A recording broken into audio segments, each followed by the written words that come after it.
اور غصے کو پی جاتے ہیں. جتنا بھلے غصہ آئے، کسی کی کسی بھی نقل و حرکت پہ غصہ آئے، اس کو پی جاتے ہیں. والعافین عن الناس، اور لوگوں سے درگزر کرتے ہیں. یہی وہ لوگ ہیں جن کو نہ کوئی خوف ہے اور نہ ہی کوئی غم ہے. اور یہی اولیاء کی علامات میں سے ہے کہ الا ان اولیاء اللہ لا خوف علیہم ولا هم یحزنون، کہ ان پر نہ کوئی خوف ہے اور نہ ہی کوئی غم ہے. تو یہاں حضرت معاویہ بن حیدہ سے حضور نبی کریم رؤوف رحیم صلی اللہ علیہ وسلم نے فرمایا، جب انہوں نے سوال کیا کہ مجھے ایک مختصر سی وصیت کیجئے جسے میں لازم پکڑ لوں، تو حضور نے فرمایا ان الغضب یفسد الایمان، فرمایا غضب نہ کر. کیوں؟ اس کی ریزن کیا ہے؟ فرمایا بے شک غضب یہ ایمان کو لے جاتا ہے، ایمان کو فاسد کر دیتا ہے، ایمان کو ختم کر دیتا ہے. کما یفسد الصابر العسل، جس طرح کڑوی دوائی میٹھی چیز کو، شہد کو ختم کر دیتی ہے، اس کی مٹھاس کو ختم کر دیتی ہے، فرمایا اسی طرح غضب بھی ایمان کو ختم کر دیتا ہے. اور اسی جلد میں جو پہلی جلد ہے حکیم ترمذی کی نوادر الاصول کی، اس کے صفحہ نمبر یہ 163 پہ روایت ہے. اب جو روایت آپ کے سامنے پیش کرنے جا رہا ہوں وہ ہے 164 صفحے پہ. حضور نبی کریم رؤوف رحیم صلی اللہ علیہ وآلہ وسلم آپ نے ارشاد فرمایا، وروی عن رسول اللہ صلی اللہ علیہ وسلم ان الغضب میسم من نار جہنم علی نیات قلب ابن آدم. فرمایا بے شک غضب یہ داغ دیتا ہے جہنم کی آگ سے اس کے ایک خاص مقام کے اوپر جسے نیات کہا گیا ہے، جہاں پر کسی چیز کو آدمی لٹکا دیتا ہے، یعنی وہاں پہ جا کے اسے داغ دیتا ہے. اور وہ کیا مقام ہے؟ قلب ابن آدم، آدمی کے، ابن آدم کے، اولاد آدم کے دل کو. غصے سے آدمی کا دل داغا جاتا ہے، آدمی کے دل پہ نشان اور داغ لگ جاتا ہے.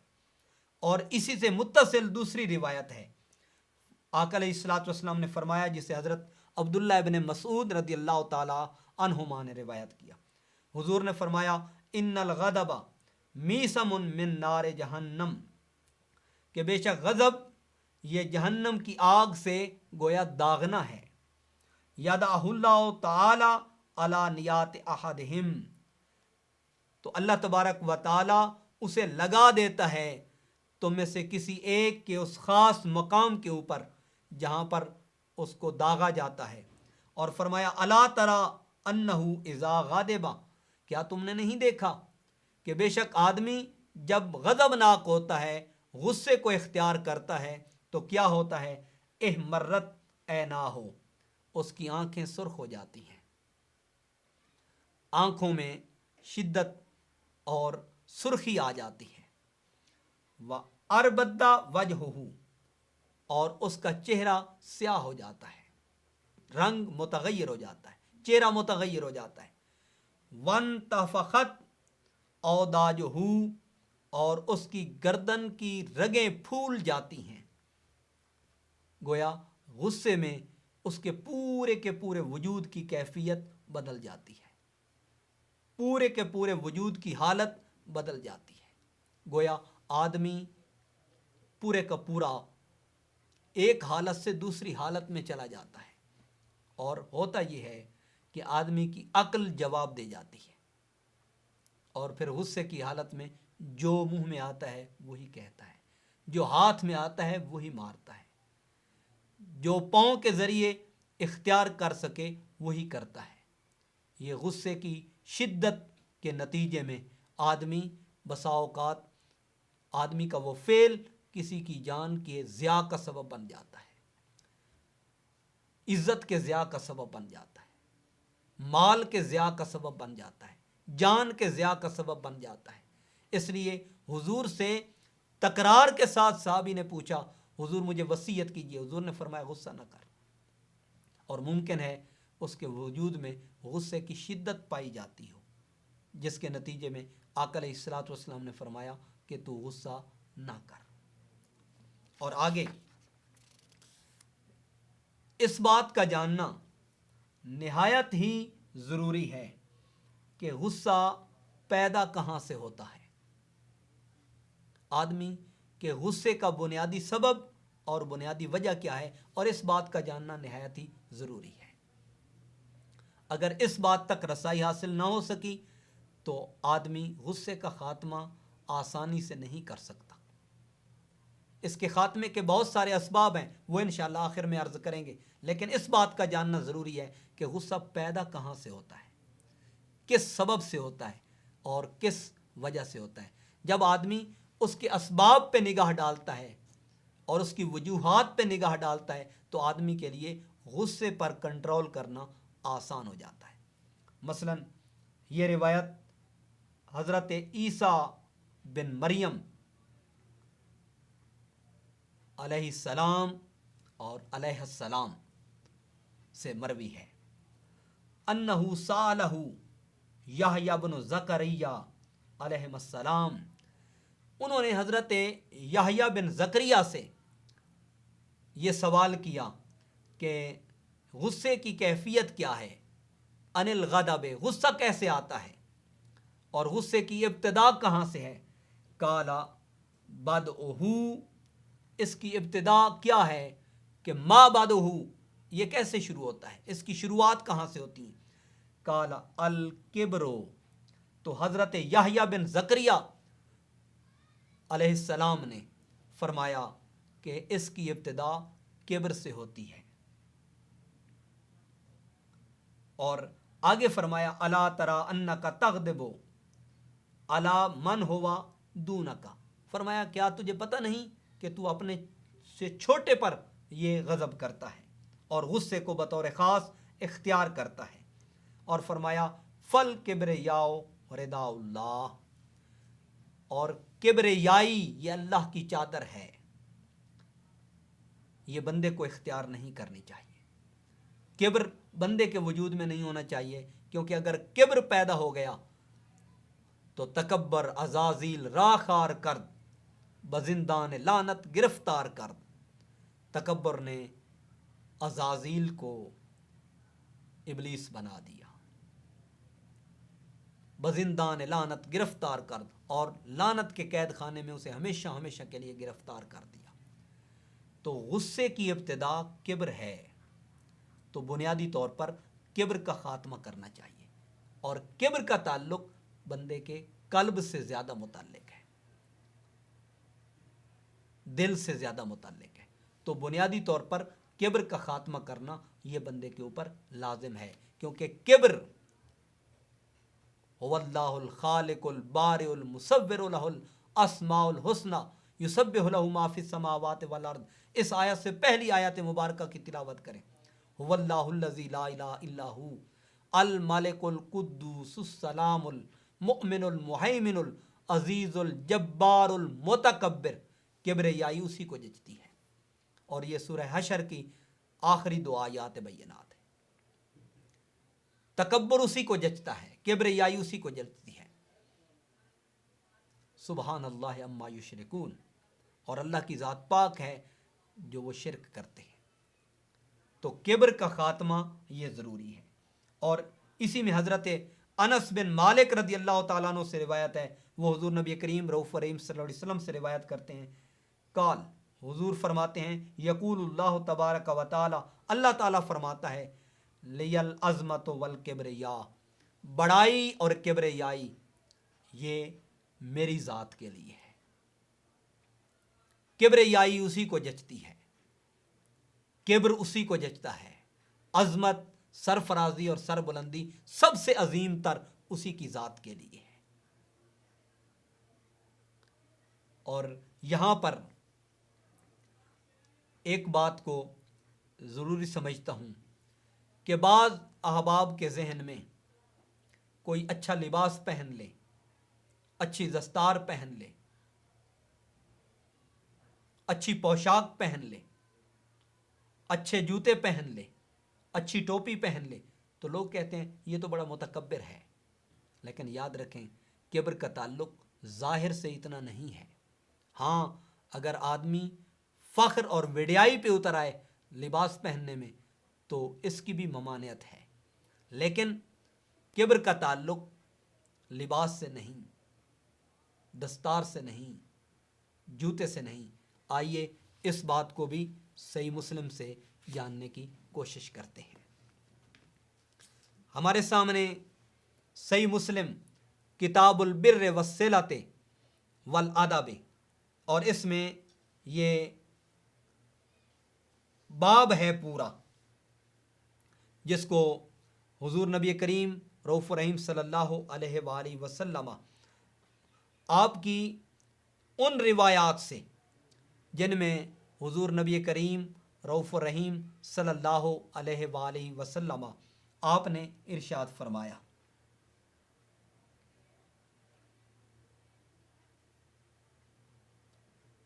یہ باب ہے باب فضل من یملک نفسہ عند الغضب وبأی شیء یذہب الغضب، کہ غصے کے وقت نفس پر قابو پانے کی فضیلت اور کس چیز سے غصے میں نفس پر قابو پایا جا سکتا ہے۔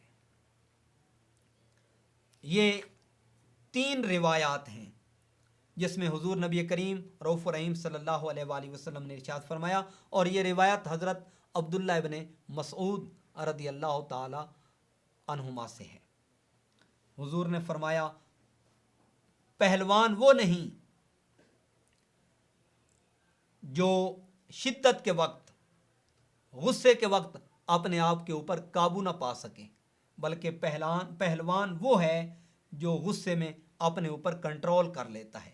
الذی یملک نفسہ عند الغضب، کہ جو اپنے نفس پر، اپنے آپ پر غصے کے وقت قابو پا لے، وہ پہلوان کہلاتا ہے۔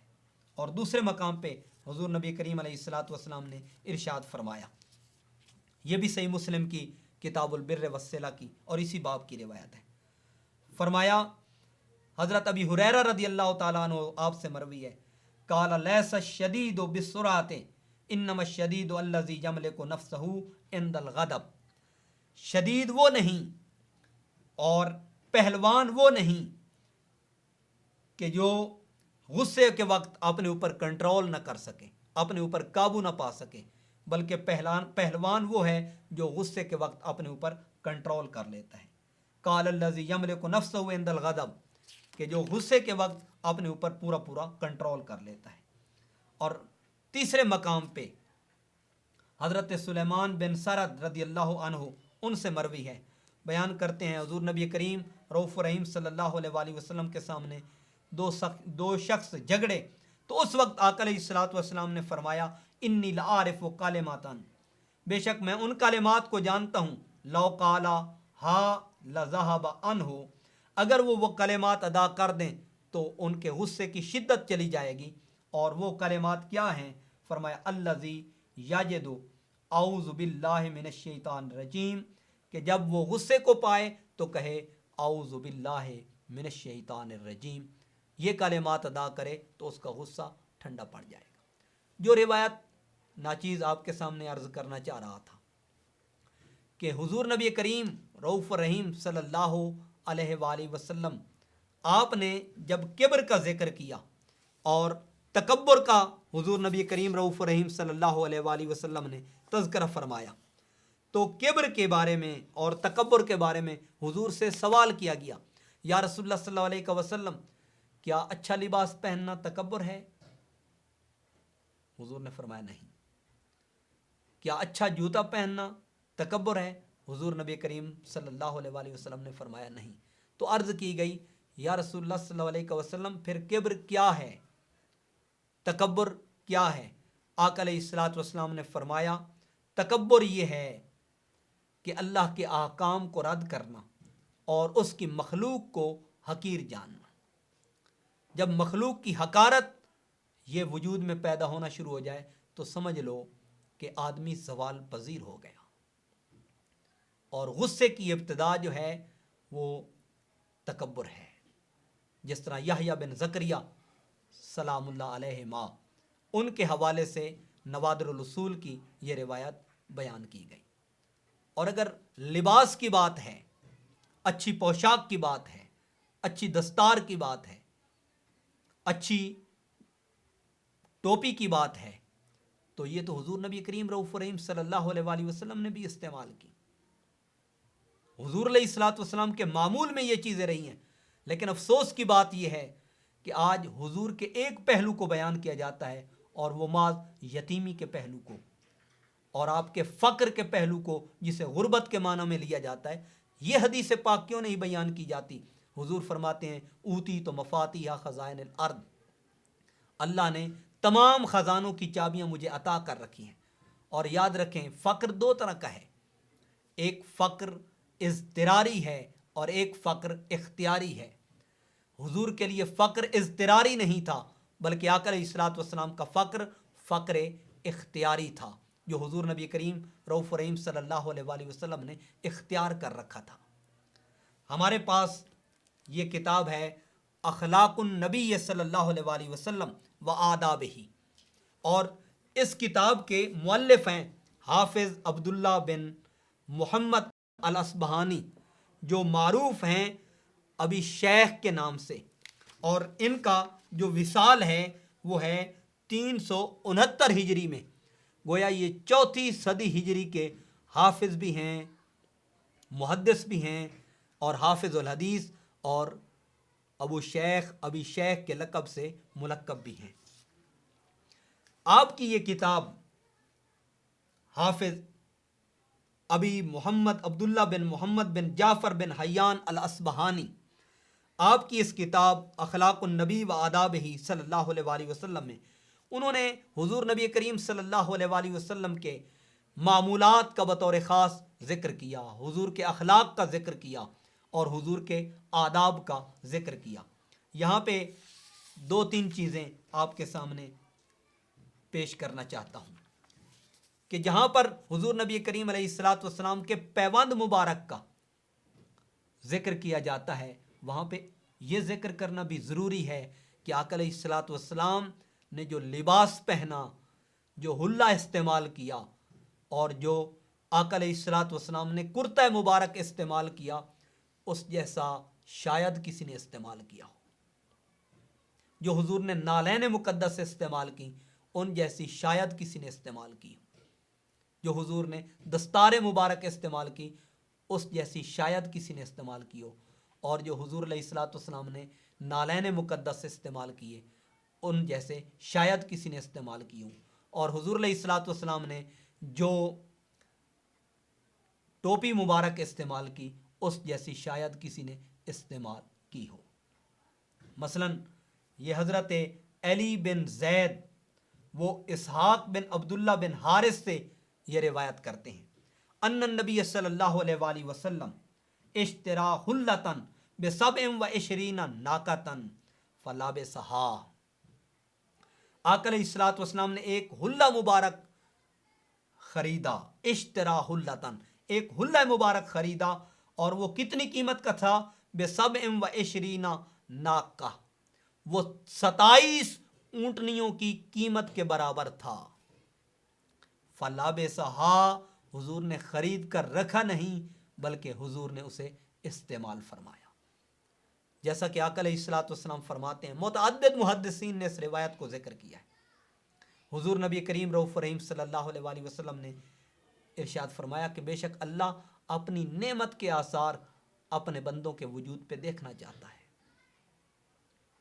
لیکن یہ بات سمجھنا جاننا ضروری ہے کہ جس کے پاس استطاعت ہے وہ اپنی استطاعت کے مطابق اچھے لباس کو، اچھے جوتے کو، اچھی دستار کو، اچھی ٹوپی کو استعمال کرے.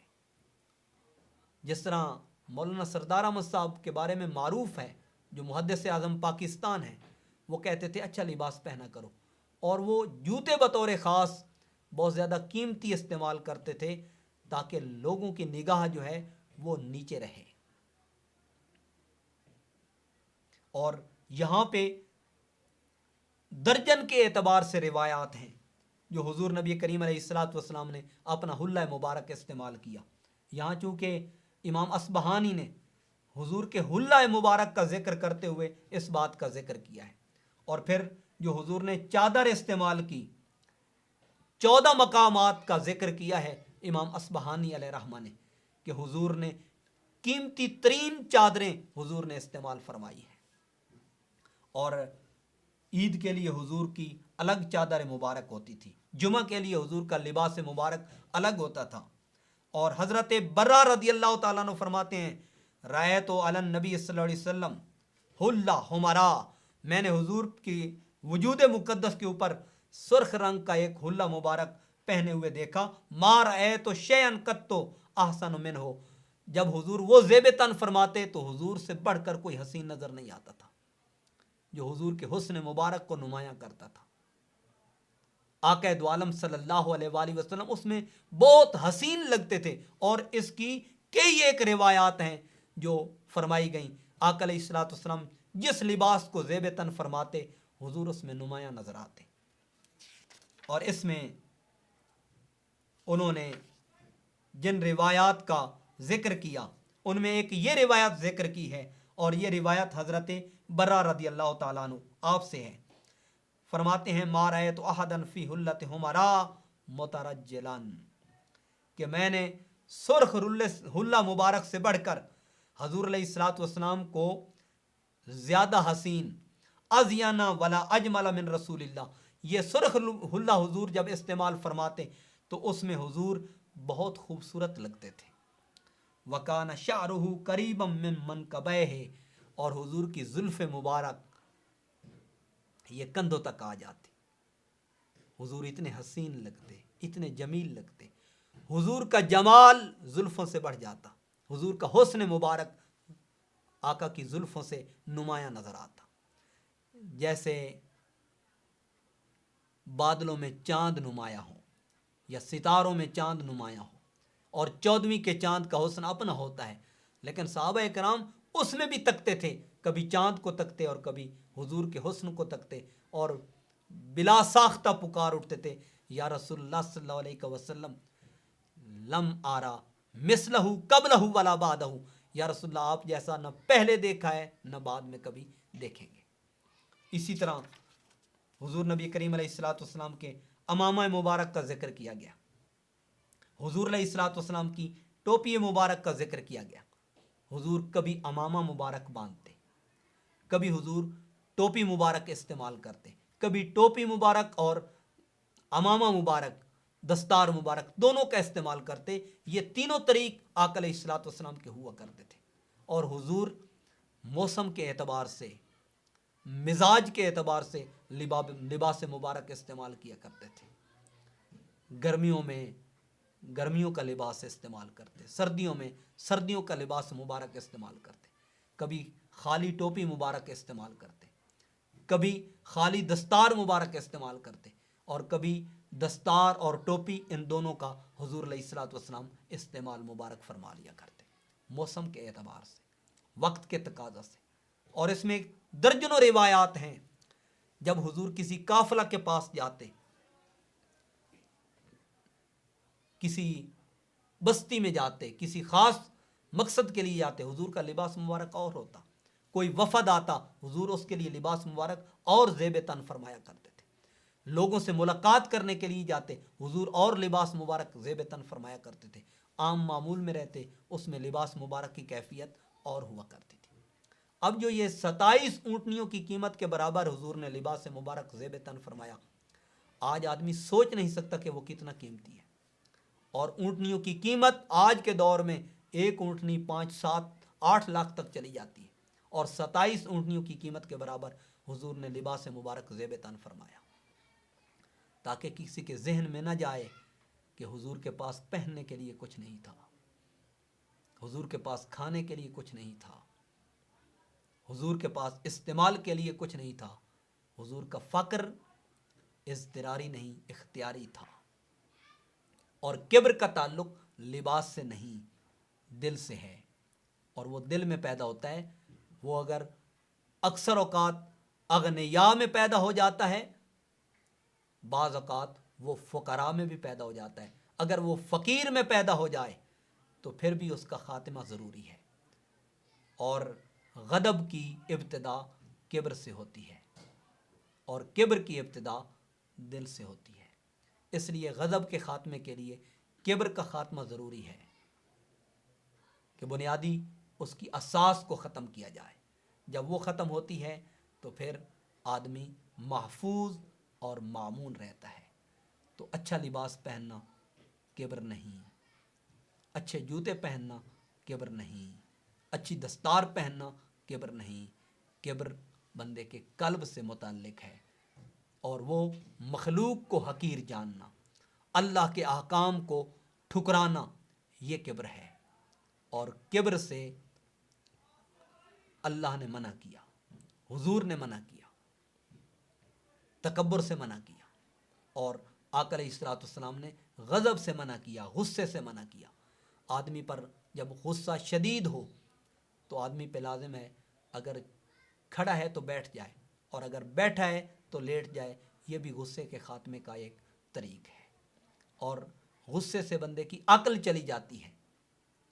اس لیے غصے میں کوئی کام نہ کیا جائے، بلکہ جب آدمی عام معمولات پہ ہو اور اس کی طبیعت و کیفیت عام معمولات پہ ہو تو اس وقت کسی کی چیز اور کسی بھی معاملے میں فیصلہ کیا جائے۔ اس لیے حضور نے فرمایا لا تغضب، غصہ نہ کر، لا تغضب، غصہ نہ کر۔ اللہ تعالیٰ عمل کی توفیق عطا فرمائے۔ بہت شکریہ۔